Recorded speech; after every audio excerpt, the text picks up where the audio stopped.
Hi guys! For today's video nga, samahan nyo naman ako magluto ng ating pananghalian. Nag-iisip ka ba ng pang-ulam sa araw-araw? Idagdag mo to sa inyong recipe. Panigurado magugustuhan to ng pamilya mo.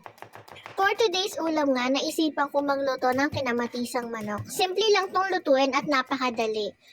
Gagamit lang tayo dito ng sibuyas, bawang at kamatis. Siyempre, maglalagay din tayo ng gulay para masustansya. Pinaghihiwa ko na nga pala yung mga ingredients na gagamitin natin para pag nag-isa tayo, tuloy-tuloy na. Ganyan lang pala yung paghihiwa ko kasi madudurog din naman yung kamatis pag sinangkot siya na natin.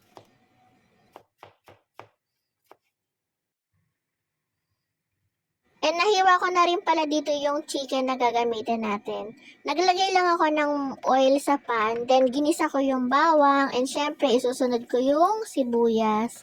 Halu-haluin lang natin para mag-combine yung aroma. And then isusunod natin yung kamatis. Halu-haluin lang din natin yan hanggang sa mahilo. Charis. And then tsaka natin isusunod yung manok. Isang kutsa mo lang yan for 3 minutes. And naglagay lang din ako dyan ng pampalasa like broad cubes, salt, and black pepper. Gumamit nga pala ako dito ng pinaghugasan ng bigas para yan yung isasabaw natin. Yan yung nagsisilbing tamis. Kasi nga, maasim na yung kamatis. So, maghahalo sila. Manamis-namis na maasim. Kaya, masarap yung sabaw niya. Pwede mong higupin.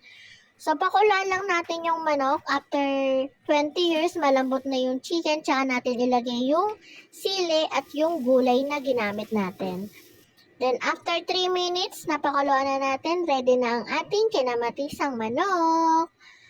So, ayun lang for today's video. Thank you for watching.